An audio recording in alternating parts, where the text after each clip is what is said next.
नमस्कार, मी अनिल जाधव. तुम्ही बघताय आपला अग्रवान. गेल्या वर्षीच्या खरीप हंगामातली विम्याची भरपाई 1945 कोटी रुपयांपर्यंत पोहोचलेली आहे. त्यापैकी तब्बल 92% रक्कम शेतकऱ्यांच्या खात्यामध्ये जमा झाली आहे. उरलेली 8% रक्कम पुढच्या काही दिवसांमध्ये शेतकऱ्यांच्या खात्यात जमा होणार आहे. तर वाढलेल्या मुदतीमध्ये चालू खरीप हंगामात पीक विम्याच्या अर्जाची संख्या मोठ्या प्रमाणात वाढलेली आहे. जुलैच्या शेवटपर्यंत 45 लाखांच्या दरम्यान अर्ज आले होते. ती अर्जाची संख्या 3 ऑगस्टपर्यंत 65 लाखांवर पोहोचलेली होती. यंदा पीक विमा योजनेमध्ये गेल्या वर्षीपेक्षा जास्त अर्ज येतील असा विश्वास कृषी विभागानं व्यक्त केला आहे.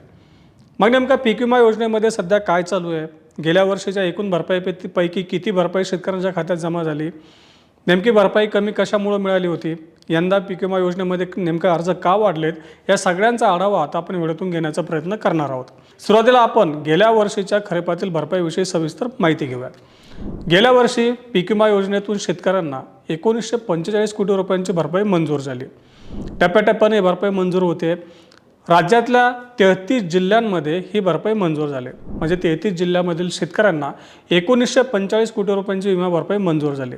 त्यापैकी 1780 कोटी म्हणजे जवळपास 1800 कोटी रुपयांच्या दरम्यान भरपाई शेतकऱ्यांच्या खात्यात जमा झाली. अजून 149 कोटी म्हणजे जवळपास 150 कोटी रुपये शेतकऱ्यांच्या खात्यामध्ये जमा व्हायचे. आता ही 1945 कोटी रुपयांची भरपाई 33 जिल्ह्यांमध्ये जरी दिसत असली तर यापैकी 5 जिल्ह्यांमध्ये मोठ्या प्रमाणात भरपाई मिळाली.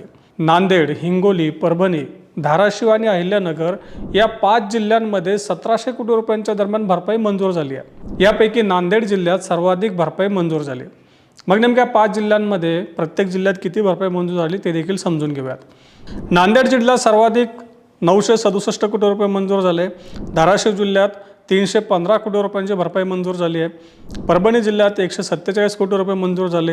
अहिल्यानगर जिल्ह्यात 140 कोटी रुपये मंजूर झाले आणि हिंगोली जिल्ह्यात 128 कोटी रुपये मंजूर झाले आहेत. या 5ही जिल्ह्यांचा जर आपण एकत्रित आकडा केला म्हणजे बेरीज केली ती 1697 कोटी रुपये येते. म्हणजे या 5 जिल्ह्यांमध्ये 1945 कोटींपैकी 1697 कोटी रुपये या 5 जिल्ह्यांमध्ये मंजूर झाले आणि उरलेल्या 28 जिल्ह्यांमध्ये 250 कोटी रुपयांच्या दरम्यान भरपाई मंजूर झालेली आहे. म्हणजेच भरपाईचं जे काही भरपाई मंजूर होण्याचं जे काही प्रमाण आहे ते जिल्हानिहाय खूपच कमी जास्त आहे.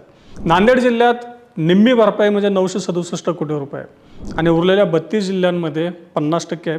त्यापैकी 5 जिल्ह्यांमध्ये 1697 कोटी आणि उरलेल्या 28 जिल्ह्यांमध्ये 250 कोटी रुपयांची भरपाई मंजूर झाली. आता उरलेली भरपाई पुढच्या काही दिवसांमध्ये शेतकऱ्यांच्या खात्यामध्ये जमा होईल की 150 कोटी रुपयांच्या दरम्यान आहे. जवळजवळ 1780 कोटी रुपये शेतकऱ्यांच्या खात्यात जमा झालेले आहेत. पुढच्या काही दिवसांमध्ये जी भरपाई शिल्लक राहिलेली आहे ती जमा होईल. आता गेल्या वर्षी पिकांचं मोठ्या प्रमाणात नुकसान झालं होतं. त्यामुळं यंदाच्या पीक विमा योजनेमध्ये सुरुवातीला शेतकऱ्यांचा कमी प्रतिसाद मिळत होता.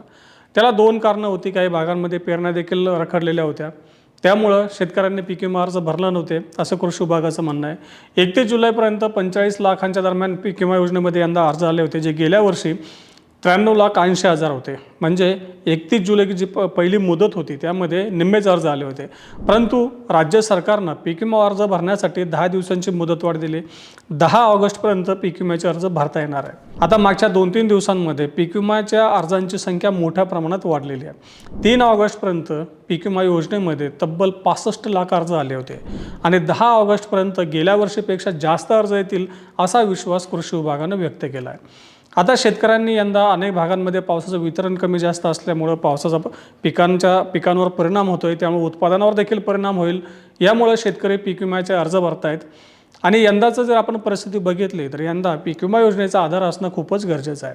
बहुतांश भागांमध्ये पाऊस कमी आहे. पावसामध्ये खंड देखील पडलेला आहे. याचा पिकावर निश्चितच परिणाम दिसून येतो आहे.